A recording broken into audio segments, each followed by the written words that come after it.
Ensuite, une chose peut être interdite, mais lorsqu'elle se produit, elle est quoi? Valide, malgré l'interdiction. La personne a juste le péché pour son acte. Si elle connaissait, n'est-ce pas cela, mais l'acte est valide, la chose est valide. Il n'y a pas toujours une corrélation entre l'interdiction et la validité d'une chose. C'est vrai, une chose peut être interdite, prohibée et invalide en même temps. Donc si on fait ça, comme une chose peut être interdite, ok, prohibée, mais lorsqu'on fait ça, ce n'est pas invalide. Mais la personne a juste le péché. Et la question matannahi, matannahi yaqtadi al-fasad, à quel moment l'interdiction implique l'annulation de l'acte? Ça, c'est un long débat entre les savants de Usul. Jayd, on ne peut pas prendre ça de manière absolue comme ça. Que dès qu'il y a interdiction, si on fait, la chose devient nulle. Là. Exemple, prononcer clairement le divorce en plaisantant. Ce n'est pas permis. Cela n'a pas été ordonné. Pourtant, si quelqu'un le fait, le divorce est valide. Le fait de dire aussi que non, ici, là, même si il a prononcé en plaisantant, mais il a prononcé cela dans la bonne période, dans la période où on a le droit de divorcer. Vous voyez?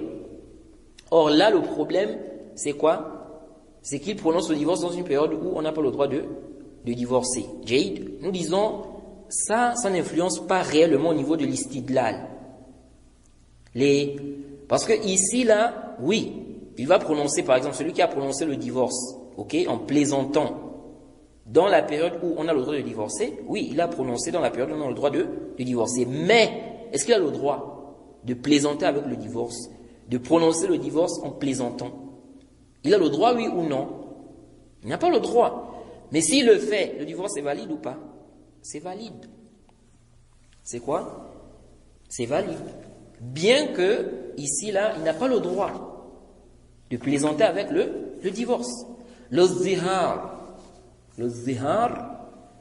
on verra cela, le cheikh en parle dans le livre.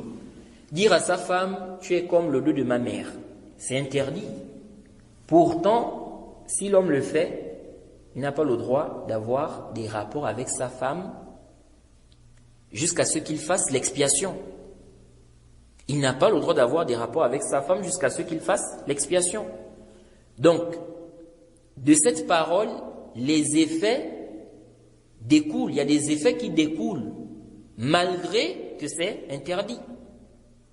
Donc, le divorce en période de menstrue, bien qu'il soit interdit, mais s'il est fait, ces effets sont considérés. C'est-à-dire ceux qui découlent d'un divorce. Donc, ce qui découle d'un divorce, donc la période d'attente, ok, la période d'attente, le fait que, voilà, après la période d'attente, l'homme ne peut plus récupérer la femme, ok, sauf s'il fait un nouveau mariage, lorsqu'il s'agit d'un divorce où il peut encore récupérer la femme, donc après la période de viduité, donc que ce soit le premier ou le deuxième. Donc, en fait, les effets du divorce, les conséquences, ce qui découle d'un divorce.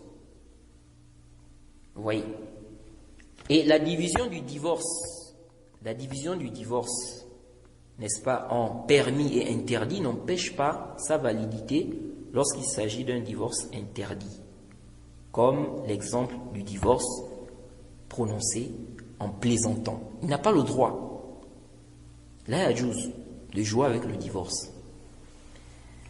Et quiconque fait scission d'avec le messager, après que le droit chemin lui est apparu, et suit un sentier autre que celui des croyants, alors nous le laisserons comme il s'est détourné, et le brûlerons dans l'enfer.